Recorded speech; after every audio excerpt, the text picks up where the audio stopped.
Hello, everyone. My guest today is Casey Zeman. He's the founder of EasyWebinar. He's consulted such companies as Harper Collins, Estee Lauder, and Dell on video webinar strategies and has helped build multi-million-dollar software businesses. His mission is to help 1 million experts spread their message, sell their program, and leverage their time through automation and engagement using his tools. Casey, are you ready to take us to the top? Yes, sir, I am. All right. Webinars are a tricky business from a technology side of things related to video and all that jazz. Why get into this space and give us a quick overview on what the company does? Sure. Well, we've been in the space for a little bit. At first we started off as what's known as an automated webinar platform, where we were just a sort of a webinar marketing tool that would stream video in real time with the experience of webinars. But then we knew we wanted to grow into something more. So we added the ability to do live streaming, Zoom quality style live stream video. It is a difficult space in the sense that, there's a lot of webinar platforms out there. What we're trying to do right now is just carve our sort of draw our line in the sand, carve what we are, and get real clear on that, because we are a webinar marketing tool. We do live, we do automated, but I think there is, we're hitting some friction because there's so many platforms out there that we're doing some really cool stuff coming in the new year as we grow into a kind of a different beast, if you will, than just a webinar platform. And walk me through the way you make money. Is it a pure SaaS company? It's a pure SaaS company. We have coaching as well, and then we do service. But most of it is it's basically all SaaS. Okay. And so what is, I don't want to go on every kind of pricing plan or cohort, but what's the average customer pay you per month? Average customer per month is, we get the middle package. We're at about $100 a month. Okay. So pretty good. And give me the backstory here. You said you've been in the space a while. When did you launch? What year?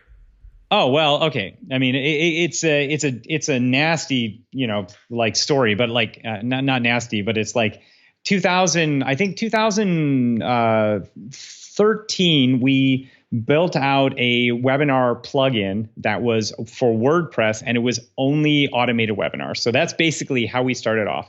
We started off selling it as a one-off product, not SaaS-based at that time, and that's how it lived probably for the first 2 years, two and a half years, until we always had the knowledge we wanted to get into the SaaS, SaaS element of it. We wanted to just evolve the product. So it went from being a plugin in WordPress, going into becoming a completely hosted live stream platform. All the pages, all the emails, everything is within our system now. So that was it. But we had to kind of move through that model and get to that point. But it was, so after, when we were just a plugin, we would have a launch model. That's how we did it. Launch model, almost like 2 launches a year. And that's how we were doing it. And we did great. But we knew we wanted to get into SaaS. So we actually, I made the decision to stop going for affiliate support. Yep. I don't know. That was the goal, is like, I just want to see what we can do to build this up on our own, pull back on the affiliate support. So after 2 years and, having 7-figure years, we pulled it down, turned it SaaS to be able to reshift. And then, so we had a dip, but then we rose beyond what we were doing, when we had first started out. So it was interesting growth. And so Casey, real quick, tell us, close that story out with how many customers you're at today. So we're pushing almost 3,000 customers now. Okay. And we're looking to do more. Obviously, we have customers that have had lifetime access. So we've had, Well, hold on. In the SaaS world, when someone tells me lifetime, those two things don't go together, because it's all about recurring. Yeah. I mean, I'm talking about back in the day. Give me the SaaS number though. So it's not 3,000. No, that's what I'm telling you. 9,000 is probably like the number of customers we've had. 3,000 is the pure SaaS, pure SaaS. 9,000 was what we had come through the platform. I see. Okay. So I mean, I can take 3,000 times that average price point you give me. I mean, that would put you at about $300,000 per month right now in revenue. Is that generally accurate? That's mostly accurate, yeah. Okay. And walk me through growth. So a year ago, what were you doing per month? A year ago, we were we were a yearly based platform, so only doing yearly. We were probably at 1,500 customers last year, but the customer base was basically paying a yearly of like $497 or $577 a year. So we adjusted that in January, basically. So. Okay. So just because like 1,500 customers paying $550 for the year, you can still obviously get to a actually deferred basis monthly, right? So that would put you at deferred basis about $60,000 per month a year ago. Yeah. I mean, it was, but then we also did launches at the end of the previous year where it was lifetime stuff. I know you don't want to talk about that, but yeah, that was, so we were earning more, but SaaS was at that point. We made the real strong decision to switch it over to monthly at the beginning of this last year. And to 2018. So we've had, the growth, we've just been trying to keep up that growth. Yeah. But just to be clear, so today you have about $300,000 and that's true monthly recurring revenue, folks paying you on monthly basis, on average $100 a month. Yeah. I mean, that is including the people that are at the yearly from, the previous years, right? So the $500 and $577, right? So that's including that revenue as well. Yeah. Yeah. Divided because I understand that, revenue. Casey. I understand that, but for 500 divided by 12, right? That whatever that number is, that's included in the $300,000, not the full $500 in the $300,000. The $300,000 is including, because so our price point at that time, if you looked at the monthly on that was at, what? 40. 50. Yeah. 40, $50 a month. Yep. Right. So basically we're adding in that additional revenue. I'd say it's about, I said roughly, right? So it's like we're at 3,000 customers. Some of those people pay the $500. So, I mean, we're at about 1,500 customers this year at the new monthly price point, and then of 100. Yeah. And then the previous is still at about 500 to 577. Okay. So that's where the numbers, which was about half the price. Half the price if you were to take the monthly. Yeah, if you were to take it divided by 12. Yeah, so you're doing more like $225 per month on a fully diluted basis. Yeah, but then we do service and stuff like that too. Yeah, I'm just talking just SaaS. Yeah. Sure. Yeah. Okay, great. That's really helpful. So 220, that was difficult to get to. Okay, 225 per month. That's okay. And from a growth rate perspective, it sounds like you about doubled year over year. It's a combination of pricing changes and a change in your revenue model.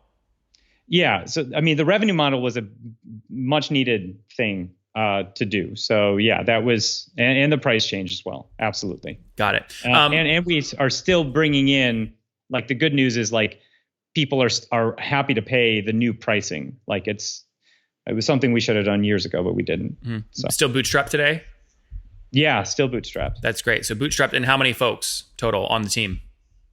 We have about we are probably 12. 12 people remote. Yeah, like remote. Yeah, everybody's remote.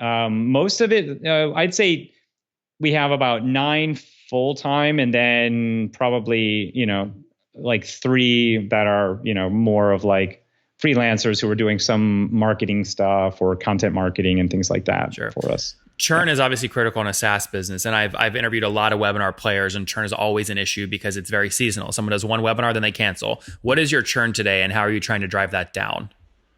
So let's see. I think our churn last time I looked at our numbers, which I haven't looked at our numbers in a while, but some of the things we're doing to counterbalance the churn rate. Give me a range first of what you think it is. Sure. Actually, I probably could pull up my numbers. I was going to say, you're pulling something up. I'm curious. What do you use for all these numbers? Do you have a tool you use? Well, we actually are probably going to roll in Recurly, but no, right now we have like stuff in like a Google Doc at the moment. Got it. So what's your Google Doc say for churn? Let me see here. Hold on. Yeah, take your time. I'm swigging protein shake while you look that up. Guys, that's Sweet. a trick, by the way, to good podcasts. You've got to do protein shakes in between. Get your protein shake in between every episode. Yeah. Let's see here. My drive. I can share with you guys listening other webinar platforms I interviewed. I mean, you're typically seeing monthly logo churn in the like 7, 8, 9, 10% range, which obviously is too high to get the valuations that most SaaS companies get. You got to get below kind of 2-3% to be a like super, super healthy SaaS company. Yeah, I think that, well, before we were actually we were measuring our churn by year. And so that's fine. There's nothing wrong with that. And I think if I recall, we are looking at a 30% churn. Yeah, year over year. That's logo churn or revenue churn? That is that's revenue churn. Okay. And so I guess if you just take that and you multiply that or divide that by 12, that will kind of give you the monthly churn rate.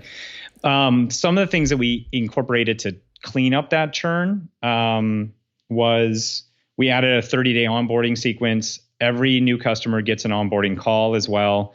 And we added office hours, basically where they can come into the Facebook group. So some of those things, with some of those additional elements, we've seen an improvement upon churn. And of course, now that we are moving into the monthly, we're seeing that sort of change. I don't have full numbers, but we are using for recovery of, like, let's say credit cards, we're using a platform called Gravy to help us with our recovery of like failed credit cards and things like that. And that's we're at early stages with that, but it's looking like that's actually going to be doing a lot of improvement upon like just getting people with their credit cards back up and running. That's good. And then a last question here on economics. To acquire new customers, what are you paying to acquire new customers on average, would you say? I'd say for acquisition of a new customer, we're probably talking about like $50 to $75 for a new customer acquisition. And then, so we're just barely under the mark of what the monthly would be. But then, we're assuming that they're going to stick around, for hopefully, obviously, more than 3 to 4 months. But, if we're looking at that, the sort of, the average is about 3.5 months is what we were calculating when we were doing it on the yearly. Even though it was difficult to kind of do that on the yearly, then we started implementing. And Casey, hold on. Sorry. All these things are contradicting each other. How can you have a 3.5 month LTV on a year-long contract paid up front? Are the people asking for refunds? Well, no. I mean, you can't have a refund after 30 days. So okay. So how is there a 3.5 month lifetime value on a year contract? Right. No, we started doing we started looking at the monthly. And I think what we were doing is I'm trying to remember how we were doing it, but I think basically we were looking at the monthly at the beginning of the first half of this year and looking at what the lifetime value of the customer was. And so based on that, we calculated about 3.5 months was basically where that window was coming into play. Based off data this year, which are only monthly plans. Right, but there was something we were doing for last year that we were sort of assessing this. I'm not sure how we were doing it, but it's very critical. I mean, so the number you just told me of 30% revenue churn per year, that would put average lifetime value in terms of months at 36 months. You churn your whole user base in about 3 years. What you just told me is very different, which is they're only lasting 3 to 4 months, not 36 months. That's a very different lifetime value. Yeah. Okay. So that's right. So the yearly was the yearly was calculated at 3 years, right? That's what my COO sent over, and then right now we've been looking at the monthly. The monthly churn is about 3.5 months, right? Yeah, they're staying for about 4 months, so churn is about 15 or 20% per month. Right. Which is really like way too high. How do you get that lower? Well, that's where we put into effect the call the 30-day cycle, and based on that, in we're going to relook at our numbers for obviously the second half of the year. But with those added elements, we've already started seeing like just a more like people are sticking around. We see a little more loyalty in them sticking around. I don't know whether to believe. I'm trying to decide if I believe what you're saying, or if you're just like, you know what, Nathan, I'm in freaking LA. I don't care about numbers like this. I'm just going with the flow. We're making money, and I don't really actually know my numbers, but I'm scared to tell you that I don't know them. Well, I do know our numbers. It's just I haven't looked at our numbers like in the last 30 days. Yeah. I'm just saying, because like a 4% lifetime value, you might as well not be a SaaS business. So when you say that you're running all these tests on onboarding, like you should know that like if you add on a call, which is human touch, which is costly, that cohort of customers on average stays double that, 8 months, which means it's worth putting a call on it. You would know which things are driving longer LTV if it was something you're really focused on driving up or churn down in the inverse. Well, I mean, we knew that we just wanted to give everybody a much better experience coming in. We wanted to lessen the friction of them coming into a webinar platform and not knowing necessarily what they're going to be doing or how they're going to be doing it. So that's why we decided we were going to give everybody an onboarding call, so that they felt a little more connectivity with us. Do you know, though, for someone that took that call, how long they stay on average? I bet hopefully it's better, more than 4 months. Yeah, again, I don't know the data on that right now. Yeah, that's fine. Okay, good. Any plans to raise capital? We've talked about it. But it's not something that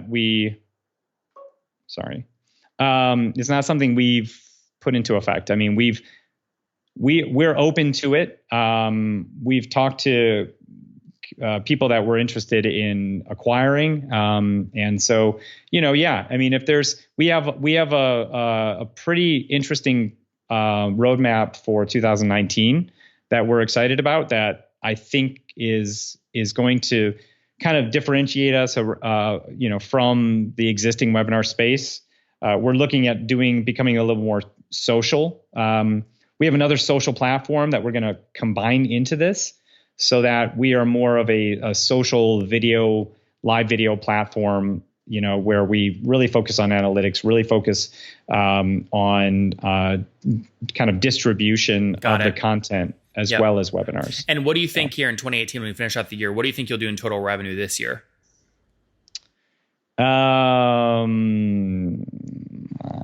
Let's see. I would say, hold on one second. He's whipping out his phone calculator. Mm-hmm. We're doing a launch in December. So the goal... I thought you said you were getting away from launches. Yeah, I know. But we have a lot of... Well, we haven't done a launch in like 2 years. So I'm doing a launch because we have a lot of amazing people. Yeah. Hold on. Let's talk about that in a second. What do you think you'll do in 2018?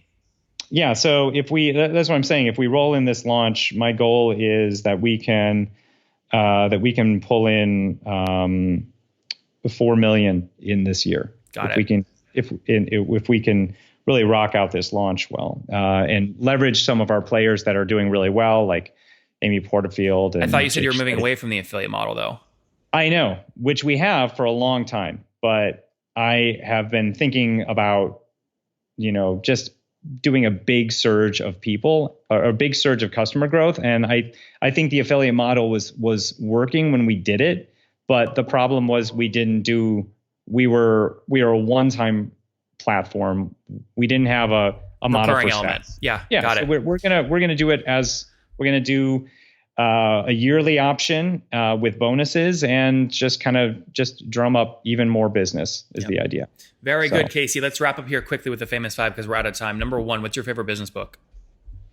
My favorite business book is, let's see, man. Oh man, I would say, I think I may have one behind me here.